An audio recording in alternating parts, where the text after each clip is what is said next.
Religious and cultural practices shape urban space and influence social interactions.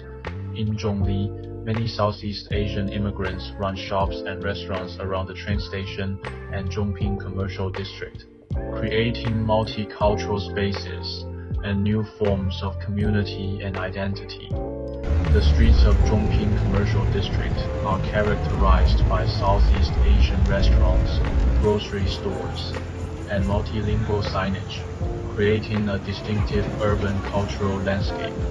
However, the visibility of these cultural phenomena does not signify genuine social integration. As reported by the reporter in First Square, the underground society built by migrant workers. Migrant workers often gather in spaces serving primarily their own ethnic groups, highlighting the tension between apparent coexistence and underlying social separation. In Zhongli, such spatial clustering and cultural differentiation underscore structural barriers that prevent migrant workers from fully participating in and being recognized by the broader society. Observing the migrant communities in Zhongli, I noticed that they tend to gather in groups, rarely interacting with local Taiwanese residents or visiting Taiwanese-run businesses.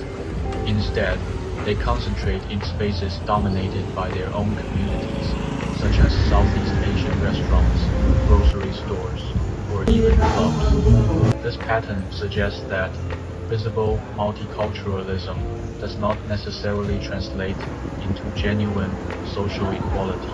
I believe that language barriers and prevailing social stereotypes significantly contribute to this segregation, limiting both daily communication and deeper social integration.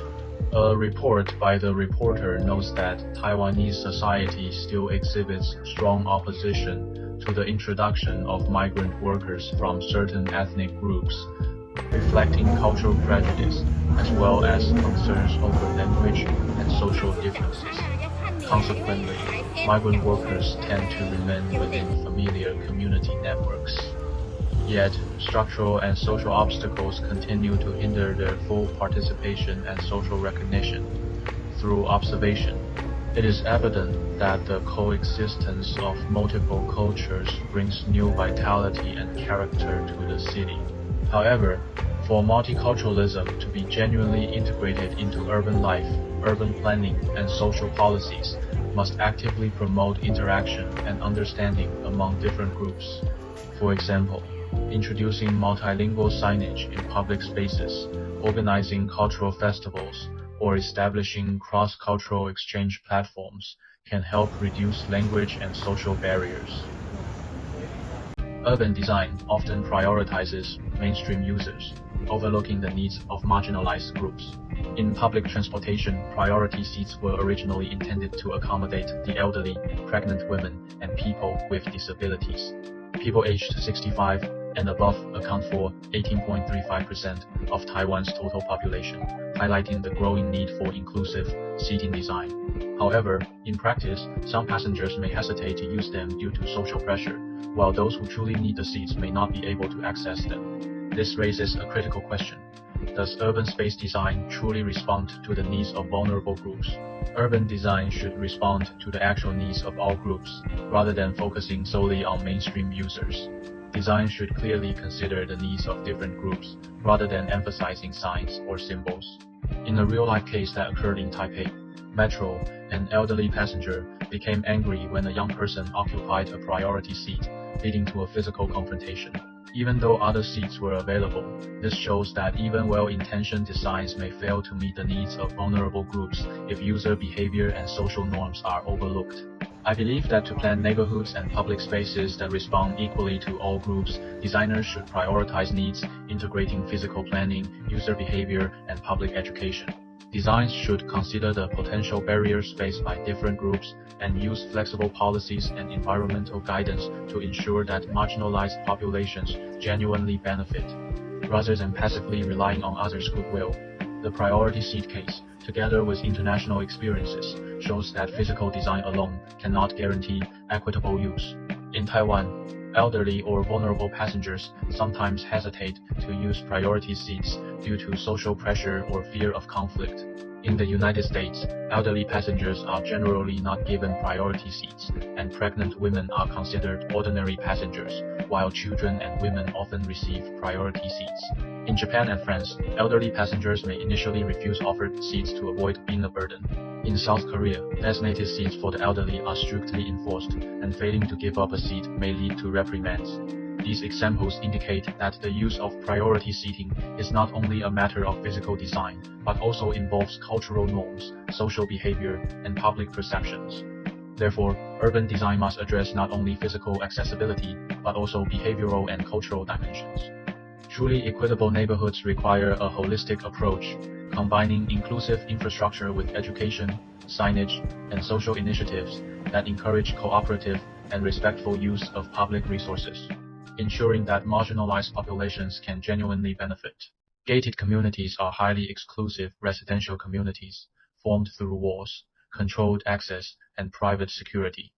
Although this housing model meets the demand for safety and privacy among higher income groups, it generates negative impacts on the surrounding social structures and local economic development. Therefore, I argue that gated communities do pose a potential threat to contemporary society.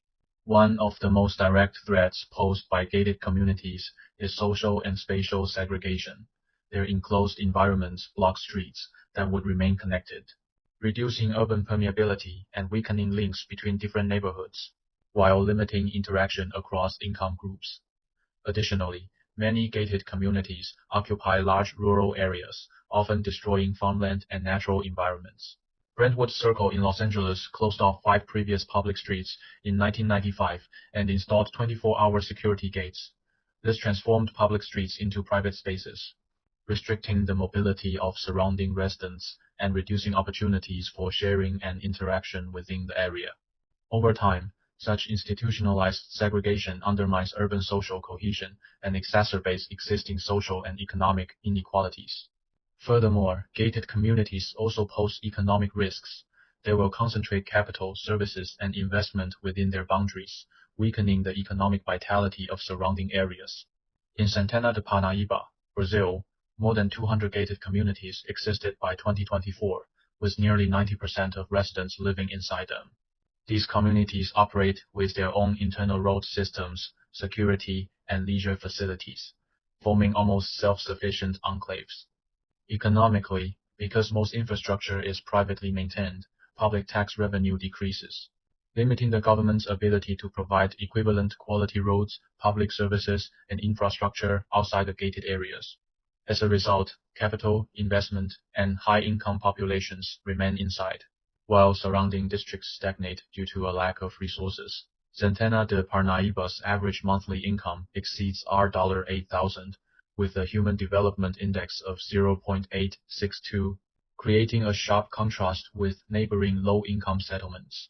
This case does not reflect citywide prosperity, but rather internal wealth concentration and external decline, further reinforcing economic inequality and weakening broader urban development. Overall, although gated communities offer safety and privacy, their negative impacts on social, spatial, and economic conditions are significant.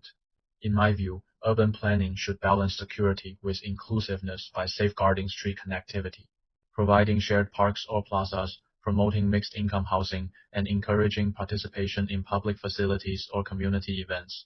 In recent years, Kaohsiung's Old Port area has become highly hyper-diverse, with people of different ages, ethnicities, lifestyles, and cultural backgrounds interacting in the same space. Qiantu Warehouse and Dagang Warehouse, formerly industrial and logistics hubs, now host residents, tourists, creative workers, and businesses, forming a complex social structure. This mix of population, activities, and economy demonstrates typical features of hyperdiversity, where overlapping needs cannot be addressed by a single policy or space. The Old Port area originally faced idle spaces, industrial decline, and low community attractiveness. With the revitalization of Qiantu Warehouse and Dagang Warehouse, visitor numbers increased from 3.47 million in 2022 to 3.71 million in 2023 and 3.99 million in 2024, with revenue growth from 28% in 2023 to 36% in 2024. The overlapping presence of residents, creative workers, families, and tourists necessitates that managers meet diverse needs simultaneously. Port managers provide various activities and spatial functions to meet the needs of different groups. Workshops and exhibitions are offered during weekdays, while markets and dining activities are held at weekends, allowing different groups to enjoy what suits them. Regular exhibitions, festivals, and cultural events are scheduled with consideration for specific groups, minimizing crowd conflicts. Unified scheduling and resource coordination maximize space use while maintaining order and safety. Kaohsiung's Pier 2 and Dagang warehouse adopt a fixed venues plus diverse activities approach, providing exhibition spaces, shops, dining areas, and public gathering zones that allow different groups to find suitable ways to use the space. The fixed venues help preserve local culture and historical memory, while the diverse activities respond to the varied needs of families, residents, creative workers, and tourists. This space and activity-based governance strategy not only supports cultural preservation, but also enhances the district's attractiveness and stimulates local economic growth.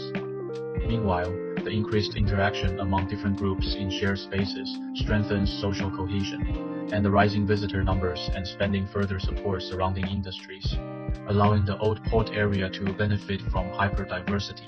The Kaohsiung Old Port case shows that effective management in hyper-diverse communities requires attention to group differences, space utilization, and activity planning. Through layered group management, fixed nodes, and diverse activities, the port area allows different groups to share resources, boosting community vitality and economic performance.